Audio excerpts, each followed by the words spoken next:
Did Ruth action show our bravery and our obedience, our love to our mother-in-law? No matter how much scarcity there was in Bethlehem, Ruth and Naomi still trusted in God.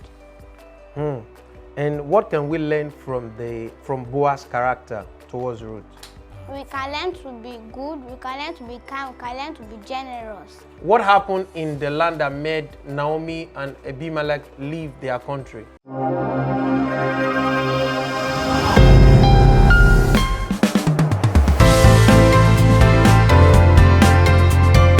Welcome back to Louder Kids Show.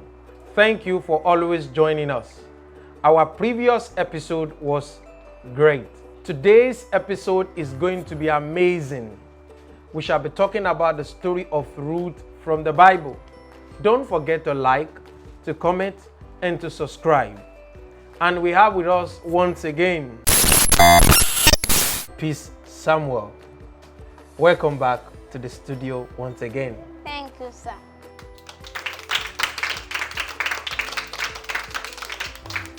What can you tell us about Ruth from the Bible? Ruth lived with her mother-in-law and her father-in-law, Naomi and Elimelech. Also with her sister Orpah. Naomi and Elimelech had two sons, Mahlon and Judean, who were in Bethlehem. When there was famine in Bethlehem, Ruth and Elimelech decided to go to Moab. When they went to Moab, Elimelech died, and a few years later, Mahlon and Judean also died, leaving Naomi, Orpah, and Ruth as widows. Wow, that is a touching story.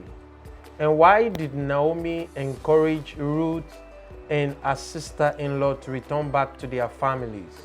Because she thought that she was too old to marry and give birth to sons.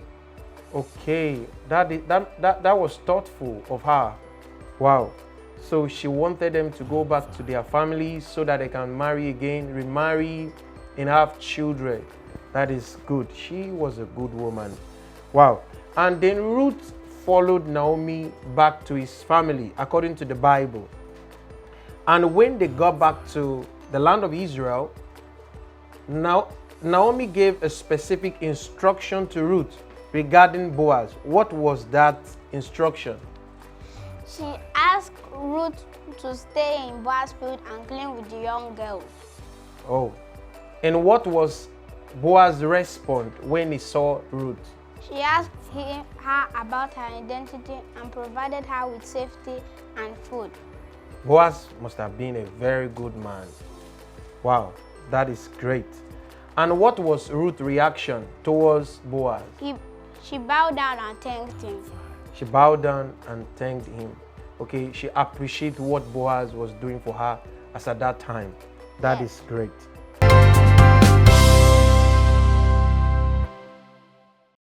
How did Boaz ensure Ruth's safety? He told his men not to harm her and allowed her to drink from the well. Oh, he gave her protection. Wow, that is great. And Ruth did something when Boaz was sleeping. What was that? She lied down at his feet. At Boaz's feet. What does that represent? What does that mean? That means Ruth wanted Boaz to know that I want you to marry me. Oh, that means Ruth loved Boaz and he wanted Boaz to marry her. That is great. And after then, what happened when Ruth lay under the feet of Boaz? Boaz woke up and asked who was that lying down at his feet. Okay, Boaz woke up and asked, who was that laying down at my feet? And what was the comment of the community when they heard about Ruth and Boaz? They blessed them. They blessed them. So the community loved Ruth and Boaz together. Wow, that is great. Though Ruth was a stranger in that land, and still the community loved her. She must have been a very good girl. I believe you are a good girl too. Yes. I know you are a good girl. Give me 5. You've been doing great in our show. Don't forget to like and subscribe to this channel. Yeah, how did Ruth action show our bravery and our obedience, our love to our mother-in-law. No matter how much scarcity there was in Bethlehem, Ruth and Naomi still trusted in God. And what can we learn from Boaz's character towards Ruth?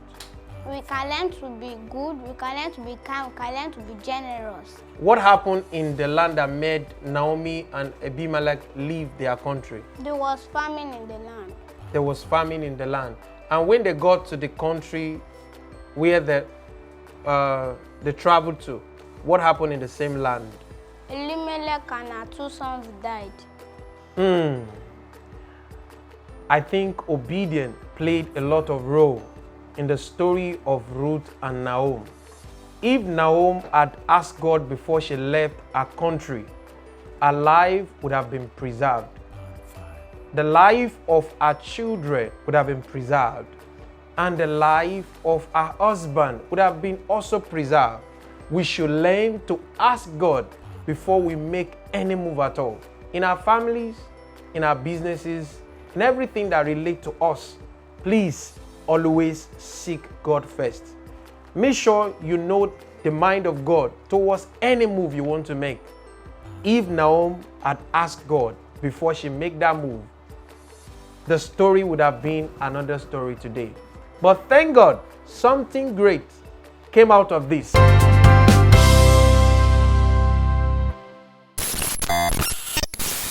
What is the relationship between Naomi, Ruth, and King David? King David was the grandson of Boaz and Ruth. Wow, King David, the same King David. And don't also forget that Jesus was from the same lineage. Because of the obedience of Ruth, today we can talk about Jesus without David. And we can talk about David without Ruth. So obedience of Ruth yield a lot of result today, and today we can't forget about Ruth. Thank you very much. And thank you for sharing this story with us. Children, I hope you've learned a lot today. Yes! I hope you can tell me the story of Ruth now. Yes! Let's clap for Ruth. And let's clap for our guest today. Clap, clap, clap, clap, clap. Thank you. Thank you. We have come to the end of today's episode. Thank you for always joining us. Don't forget to like, to comment, and to always subscribe. If you like to be on this show, or you like your kids to be on this show, don't forget to give us a call through the number popping up on the screen. Once again, thank you for honoring our invitations. My name is Samuel.